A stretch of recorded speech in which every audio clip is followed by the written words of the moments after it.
Apple কোম্পানির founder Steve jobs, যিনি একজন ব্রিলিয়ান্ট লিডার, যাকে নিয়ে হাজার হাজার মোটিভেশনাল ভিডিওতে পুরো ইউটিউব ভরে আছে। হয়তো তুমি ওরকম অনেক ভিডিও দেখেছ, তবে আজকের এই ভিডিওটা একটু অন্যরকম হতে চলছে। আচ্ছা, যদি এরকম হয় যে স্টিভ জবস তার 50 বছরের জীবনে যা যা শিখেছেন তা যদি আমি তোমাকে মাত্র 15 মিনিটে শিখিয়ে দেই, তাহলে বিষয়টা কেমন হবে? উত্তরে হয়তো বলবে, হ্যাঁ ভালোই তো। আসলে আজ সেটাই হতে চলছে। 2005 সালে স্ট্যানফোর্ড ইউনিভার্সিটিতে স্টিভ জবস একটি স্পিচ দিয়েছিলেন, আর এতে তিনি তার জীবনের সবচেয়ে বড় লার্নিংকে মাত্র 15 মিনিটে বলেছিলেন, আর সেটা 3টি গল্পের মধ্য দিয়ে। এখন যদি আমি তোমাদেরকে জিজ্ঞেস করি যে স্টিভ জবসের সেই স্ট্যানফোর্ড কমেন্সমেন্ট স্পিচটা তুমি কি শুনেছিলে, কয়েকজন বাদে বেশিরভাগ মানুষ হয়তো বলবে যে না, আমি শুনিনি। আর এই না শোনার একটা বিশেষ কারণ হতে পারে সেই স্পিচটা ইংলিশে ছিল। বড় বড় মোটিভেশনাল স্পিকাররা এই স্পিচটাকে হাইলি রেকমেন্ড করেছেন সবার জন্য। জীবনে একবার হলেও যে স্পিচটা প্রতিটি মানুষের শোনা উচিত। বাট শুধু ল্যাঙ্গুয়েজ ব্যারিয়ারের জন্য ওয়ার্ল্ডের সবচেয়ে সেরা স্পিচটা, পৃথিবীর সেরা অনুপ্রেরণামূলক বক্তব্যটা তুমি শুনতে পারবে না, তা তো হতে পারে না। তাহলে আজ কথা সব স্টিভ জবসের। আমি শুধু ভয়েস দিয়ে বাংলায় আর অনেক সহজ ভাষার ব্যবহার করে সেই বক্তব্যটা তোমাদের শোনাচ্ছি, যাতে তুমি বলতে পারো যে হ্যাঁ, সেই পৃথিবী বিখ্যাত ভাষণটা আমি শুনেছিলাম। তাহলে কিছু সময়ের জন্য মনের সব চিন্তার বাইরের কোলাহল থেকে নিজেকে একটু মুক্ত করে নাও। তুমি আজ সেটাই শুনতে চলছো যার মাধ্যমে তোমার পুরো জীবনটা পরিবর্তন হয়ে যেতে পারে। চলো তাহলে শুরু করা যাক। পৃথিবীর অন্যতম শ্রেষ্ঠ বিশ্ববিদ্যালয়ে তোমাদের সমাবর্তন অনুষ্ঠানে আসতে পেরে আমি খুবই সম্মানিত বোধ করছি।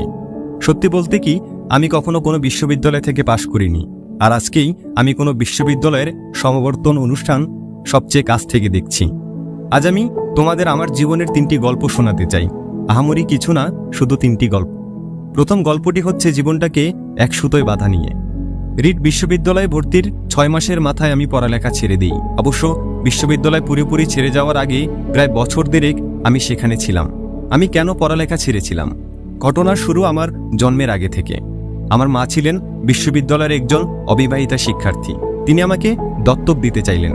মা আমাকে এমন পরিবারে দত্তক দিতে চাইলেন যাদের বিশ্ববিদ্যালয়ের ডিগ্রি আছে। একজন আইনজীবী ও তার স্ত্রী আমাকে দত্তক নেওয়ার জন্য রাজি হলেন। কিন্তু জন্মের পর আমার মা বাবার মনে হলো তারা আসলে একটি মেয়ে সন্তান আশা করেছিলেন। গভীর রাতে তারা সেই আইনজীবী পরিবারকে ফোন দিয়ে বললেন, অপ্রত্যাশিতভাবে আমাদের একটি ছেলে সন্তান হয়েছে, আপনারা কি তাকে দত্তক নিতে চান? তারা বললেন, অবশ্যই।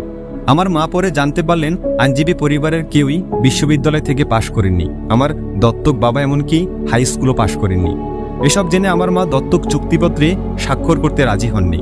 কয়েক বছর পর আমার দত্তক বাবা মা কথা দিলেন তারা অবশ্যই আমাকে বিশ্ববিদ্যালয়ে পড়াবেন, এবং সেই কথা শুনে আমার মা আমাকে দত্তক দিতে রাজি হলেন। এভাবে আমার জীবন শুরু হলো। 17 বছর পর আমি সত্যিই বিশ্ববিদ্যালয়ে গিয়েছিলাম, কিন্তু আমি বোকার মতো স্ট্যানফোর্ডের মতো ব্যয়বহুল একটি বিশ্ববিদ্যালয় বেছে নিয়েছিলাম। আমার নিম্ন মধ্যবিত্ত বাবা মায়ের সব জমানো টাকা আমার পড়ালেখার পেছনে খরচ হয়ে যাচ্ছিল। 6 মাস এভাবে যাওয়ার পর আমি এর কোনো মানে খুঁজে পাচ্ছিলাম না। আমার ভবিষ্যৎ জীবন তৈরিতে সেই বিশ্ববিদ্যালয় কতটা ভূমিকা রাখবে সেটা আমি বুঝতে পারছিলাম না। অথচ আমি আমার বাবা মার সারা জীবনের জমানো টাকা লেখাপড়ার পিছনে ঢেলে দিচ্ছিলাম। তাই আমি বিশ্ববিদ্যালয় ছেড়ে দেওয়ার সিদ্ধান্ত নিলাম এবং বিশ্বাস রেখেছিলাম যেন এরপর সবকিছু ঠিকঠাক চলে। সে সময়ের প্রেক্ষিতে সিদ্ধান্তটা ভয়াবহ মনে হলেও এখন বুঝতে পারি সেটা ছিল আমার জীবনের অন্যতম সেরা সিদ্ধান্ত। পড়ালেখা বন্ধ করে দেওয়ার পরে আমি সহজেই বিরক্তিকর সব ক্লাস থেকে মুক্তি পেলাম এবং তারপর আমার পছন্দের ক্লাসগুলোতে ভর্তি হতে শুরু করলাম। তখনকার সব ঘটনাই খুব রোমান্টিক ছিল না। আমার নিজের কোনো থাকার জায়গা ছিল না, তাই আমি আমার বন্ধুদের রুমের মেঝেতে ঘুমাতাম। ব্যবহৃত কোকের বোতল ফেরত দিয়ে আমি 5 সেন্ট করে পেতাম এবং তা দিয়ে খাবার কিনে খেতাম। সপ্তাহে অন্তত একবার ভালো খেতে প্রতি রবিবার রাতে 7 মাইল হেঁটে শহরের অপর প্রান্তে হরেকৃষ্ণ মন্দিরে যেতাম। আমার ভীষণ ভালো লাগতো। আমার কৌতূহল আর ইনটিউশনের কারণে আমি বেপরোয়া যা কিছুই করেছি পরবর্তীতে তার বেশিরভাগই আমার কাছে মূল্যবান হিসেবে প্রতীয়মান হয়েছে। তোমাদের একটা উদাহরণ দেই। রিড কলেজে সেই সময় সম্ভবত দেশের সেরা ক্যালিগ্রাফি কোর্স হতো।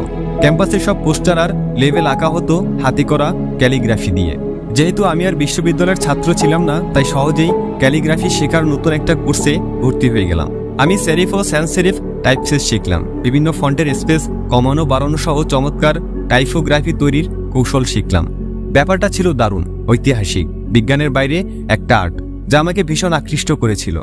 এই ক্যালিগ্রাফি জিনিসটা যে আমার জীবনে কাজে আসবে সেটা আমি কখনো ভাবিনি। কিন্তু 10 বছর পর আমরা যখন প্রথম ম্যাকিনটশ কম্পিউটার ডিজাইন করি তখন সেই জ্ঞানের পুরোটাই আমার কাজে লেগেছিল। ম্যাক কম্পিউটারে আমরা সেই ডিজাইনটাই ব্যবহার করি। এটি ছিল সুন্দর টাইপোগ্রাফি সমৃদ্ধ প্রথম কম্পিউটার। আমি যদি সেই ক্যালিগ্রাফি কোর্সে ভর্তি না হতাম তবে ম্যাক কম্পিউটারে নানান টাইপফেস আর আনুপাতিক দূরত্বের ফন্ট থাকতো না। আর যেহেতু উইন্ডোজ ম্যাকের কাজই নকল করেছে তাই বলা যায় কোনো পার্সোনাল কম্পিউটারেই এ ধরনের ফন্ট থাকতো না। বিশ্ববিদ্যালয় না ছাড়লে আমি কখনোই ক্যালিগ্রাফি কোর্সে ভর্তি হতাম না। ফলে পার্সোনাল কোনো কম্পিউটারই হয়তো কখনো এত সুন্দর ফন্ট থাকতো না। অবশ্য বিশ্ববিদ্যালয়ে থাকাকালীন সময়ে সেসব বিচ্ছিন্ন ঘটনাগুলোর এমন যোগসূত্র তৈরি করা সম্ভব ছিল না। কিন্তু 10 বছর পরে পিছনে ফিরে তাকালে তার সবকিছুই পরিষ্কার বুঝতে পারি। তুমি কখনোই ভবিষ্যতের দিকে তাকিয়ে অতীতের বিচ্ছিন্ন ঘটনাগুলোকে এক সুতোয় বাঁধতে পারবে না। এটা শুধুমাত্র পেছনে তাকিয়ে সম্ভব। তাই তোমাকে বিশ্বাস করতেই হবে যে বিচ্ছিন্ন সব ঘটনা ভবিষ্যতে একটা ভালো ফল তৈরি করবে। তোমাকে একটা কিছুর উপর বিশ্বাস রাখতেই হবে, তোমার নিছক ধারণা, ভাগ্য, জীবন, কর্ম, কিছু একটা।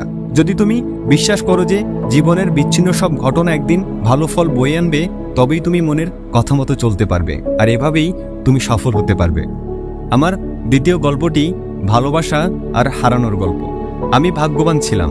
জীবনের প্রথম দিকেই আমি আমার ভালোবাসার কাজ খুঁজে পেয়েছিলাম।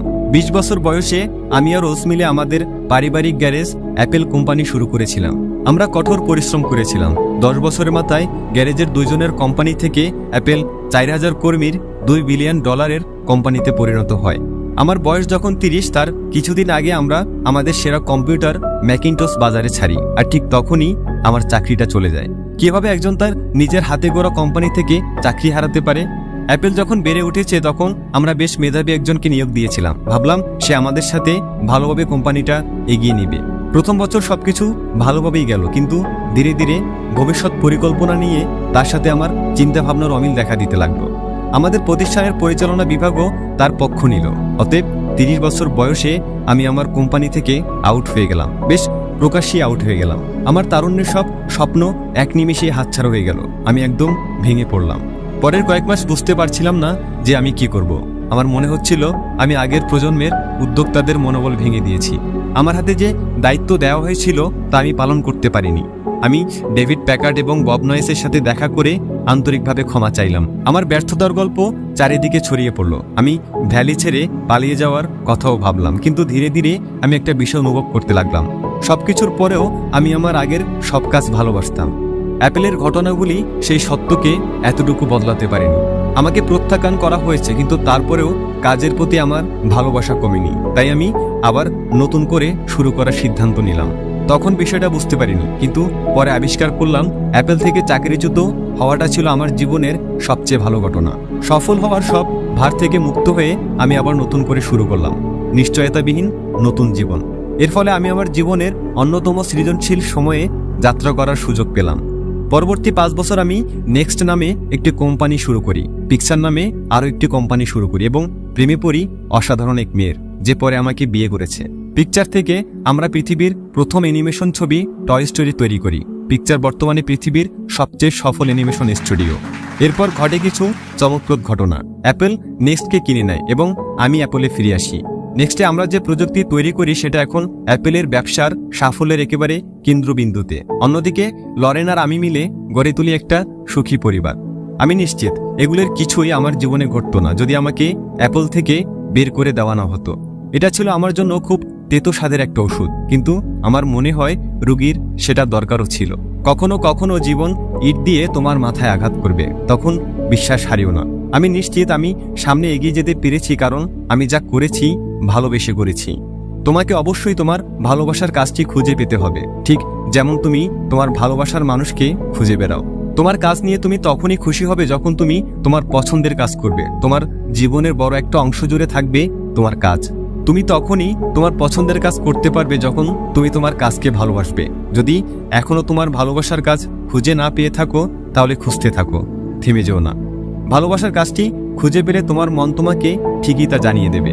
এটা যে কোনো সম্পর্কের মতোই, যত সময় যাবে ভালোবাসার কাজটি তোমার ততই ভালো লাগবে। অতএব ভালোবাসার কাজটি খুঁজতে থাকো, থেমে যেও না। আমার শেষ গল্পটি মৃত্যু নিয়ে। আমার 17 বছর বয়সে আমি একটা লেখা পড়েছিলাম, তুমি যদি প্রতিটা দিন এইভাবে শুরু করো যে আজই তোমার জীবনের শেষ দিন, তাহলে একদিন নিশ্চিতভাবেই তোমার সেই ভাবনাটা সত্য হবে। সেই কথাটা আমার মনে গভীর প্রভাব ফেলেছে। সেই থেকে গত 33 বছর আমি প্রতিদিন সকালে আয়নার সামনে দাঁড়িয়ে নিজেকে জিজ্ঞাসা করেছি, আজ যদি আমার জীবনের শেষ দিন হতো তাহলে আমি কি তাই করতাম যা আমি আজ করতে যাচ্ছি? পরপর কিছুদিন যদি সেই প্রশ্নের উত্তর না হতো, তবে আমি বুঝে নিতাম আমার পরিকল্পনায় পরিবর্তন আনতে হবে। আমি শীঘ্রই মরে যাব, এই ভাবনাটি জীবনে আমাকে বড় বড় সব সিদ্ধান্ত নিতে সবচেয়ে বেশি সাহায্য করেছে। কারণ সবকিছু, সকল আশা, প্রত্যাশা, গর্ব, ব্যর্থতার ভয় বা লজ্জা সবকিছু মৃত্যুর মুখে ম্লান হয়ে যায়। টিকে থাকে শুধুমাত্র সত্যিকারের গুরুত্বপূর্ণ জিনিসগুলো। আমি জানি কোনো কিছু হারানোর ভয় মন থেকে দূর করার সবচেয়ে ভালো উপায় হচ্ছে এটা মনে করা যে তুমি একদিন মরে যাবে।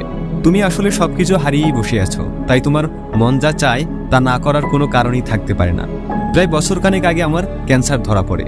একদিন সকাল 7:30টায় আমার একটা স্ক্যান হয়, তাতে স্পষ্টভাবে আমার প্যানিক্রিয়াসে একটা টিউমার দেখা যায়। আমি তখনও জানতাম না প্যানিক্রিয়াস জিনিসটাই বা কি। ডাক্তাররা আমাকে বলে দিলেন যে এটা এমন একটা ক্যান্সার যার কোনো চিকিৎসা নেই এবং আমি আর বড় জোর 3 থেকে 6 মাস বাঁচব। তারা আমাকে বাসায় ফিরে গিয়ে সবকিছু গুছিয়ে ফেলতে বললেন। সোজা কথায় ডাক্তাররা আমাকে মৃত্যুর জন্য প্রস্তুত হতে বললেন। এর মানে হচ্ছে তুমি তোমার সন্তানদের আগামী 10 বছরে যা যা বলবে বলে ঠিক করেছো তা আগামী কয়েক মাসের মধ্যেই বলে ফেলতে হবে। এর মানে হচ্ছে সবকিছু গোছগাছ করে রাখো যাতে তোমার পরিবারের জন্য ব্যাপারটি যথাসম্ভব কম বেদনাদায়ক হয়। এর মানে হচ্ছে সবার থেকেই বিদায় নিয়ে নেওয়া। সেদিন সারাটা দিন আমার ডায়াগনোসিস হলো। সন্ধ্যায় আমার একটা বায়োপসি হলো। তারা আমার গলার ভিতর দিয়ে একটা অ্যান্ডোস্কোপ নামিয়ে দিল। সেটা আমার পেটের ভিতর দিয়ে ইন্টেস্টাইনের ভেতর দিয়ে গিয়ে প্যানিক্রিয়াসের সুই ঢুকিয়ে সেই টিউমার থেকে কিছু কোষ নিয়ে এলো। আমি অজ্ঞান হয়েছিলাম, তাই আমি কিছুই দেখিনি। কিন্তু আমার স্ত্রী পরে আমাকে বলেছিল ডাক্তাররা এন্ডোস্কোপি থেকে পাওয়া কোষগুলি মাইক্রোস্কোপে পরীক্ষা করার পর কান্না শুরু করেছিল। কারণ যে ধরনের প্যানিক্রিয়াটিক ক্যান্সার হয়েছিল সেটা আসলে সার্জারির মাধ্যমে চিকিৎসা সম্ভব। এরপর আমার সার্জারি হলো এবং এখন আমি ভালো আছি। এটাই আমার মৃত্যুর সবচেয়ে কাছাকাছি যাওয়া। আমি আশা করি আরও কয়েক দশকের জন্য আমাকে যেন মৃত্যুর কাছাকাছি আর যেতে না হয়। মৃত্যু আগে আমার কাছে শুধুই ভাবনার পর্যায়ে ছিল, কিন্তু ভয়াবহ সে অভিজ্ঞতার পরে এখন মৃত্যুর সম্পর্কে আগের চেয়ে অনেকটা নিশ্চিতভাবেই কিছু কথা তোমাদের জানাতে পারি। আসলে কেউই মরে যেতে চায় না, এমনকি যারা স্বর্গে যেতে চান তারাও সেখানে যাওয়ার জন্য মরতে চান না। কিন্তু তারপরে মৃত্যুই আমাদের সবার চূড়ান্ত গন্তব্য। মৃত্যু থেকে কেউই পালাতে পারেনি এবং সেটাই হওয়া উচিত। কারণ মৃত্যুই সম্ভবত জীবনের সবচেয়ে বড় আবিষ্কার। এটা জীবনটাকে বদলে দেওয়ার এজেন্ট। মৃত্যু পুরনোকে ধুয়ে মুছে নতুনের জন্য জায়গা করে দেয়, আর এই মুহূর্তে তোমরাই সেই নতুন। কিন্তু ধীরে ধীরে বয়স বাড়ার সাথে সাথে তোমরাও ধুয়ে মুছে যাবে। সেদিন খুব দূরে নয়। এতটা নাটকীয়ভাবে বলার জন্য দুঃখিত, কিন্তু এটাই পরম সত্য। তোমাদের সময় সীমিত, তাই অন্য কারো জীবনযাপন করে সময় নষ্ট করো না। অন্যের চিন্তাভাবনার ফলে যে বিশ্বাস জন্ম নেয়, সেই বিশ্বাসের ফাঁদে পড়ে নিজের জীবনটা চালিও না। অন্যের মতামতের কোলাহলে নিজের মনের কথাগুলোকে চাপা দিও না। সবচেয়ে বড় কথা, সাহসী হও, যেন নিজের মনের কথা মতো চলতে পারো। শুধুমাত্র তোমার মনই জানে তুমি আসলে কি হতে চাও, বাকি আর সবই মৌন। আমি যখন তরুণ ছিলাম তখন একটা পত্রিকা বের হতো যার নাম ছিল দ্য হোল আর্থ ক্যাটালগ। পত্রিকাটি আমাদের প্রজন্মের কাছে পবিত্র গ্রন্থের মতো ছিল। সেটা বের করেছিলেন স্টুয়ার্ট ব্রান নামে একজন ভদ্রলোক, যিনি মেনল পার্কের কাছে থাকতেন। তিনি তার কাব্যময়তা দিয়ে পত্রিকাটি জীবন্ত করে তুলেছিলেন। এটা ছিল 60-এর দশকের শেষ দিকের কথা। কম্পিউটার এবং ডেস্কটপ পাবলিশিং তখনও শুরু হয়নি, তাই পত্রিকাটি টাইপরাইটার, কাঁচি, পোলারয়েড ক্যামেরা এসব দিয়ে তৈরি হয়েছিল। পত্রিকাটি ছিল কাগজের মোড়কে বাঁধা গুগলের মতো। আদর্শগত বহু তথ্য ও চমৎকার ধারণায় সমৃদ্ধ পত্রিকাটি গুগলের 35 বছর আগে প্রকাশিত হয়েছিল। স্টুয়ার্ট তার দলবল নিয়ে দ্য হোল আর্থ ক্যাটালগের অনেকগুলি সংখ্যা বের করেছিলেন। পত্রিকাটি প্রকাশনা শেষ হয় একটা সমাপ্তি সংখ্যা দিয়ে। এটা ছিল 70-এর দশকের মাঝামাঝি সময়ের কথা। আমার তখন তোমাদের মতো বয়স। পত্রিকাটির সমাপ্তির সংখ্যায় পেছনের মোড়কে ভোরের গ্রামের পথের একটা ছবি ছিল। তোমাদের মধ্যে যারা অ্যাডভেঞ্চার প্রিয় তারা হয়তো তেমন গ্রামের পথে বেড়াতে যেতে পারো। ছবিটার নিচে লেখা ছিল, ক্ষুধার্ত থেকো, বোকা থেকো। বিদায়ের সময় এটাই ছিল তাদের শেষ মেসেজ, ক্ষুধার্ত থেকো, বোকা থেকো। আমি আমার জন্য আজীবন এটাই প্রার্থনা করেছি। আর আজ গ্র্যাজুয়েশন শেষে তোমাদের নতুন জীবন শুরুর মুহূর্তে আমি সেই প্রার্থনাই তোমাদের জন্য করছি, ক্ষুধার্ত থেকো, বোকা থেকো। সবাইকে অনেক ধন্যবাদ।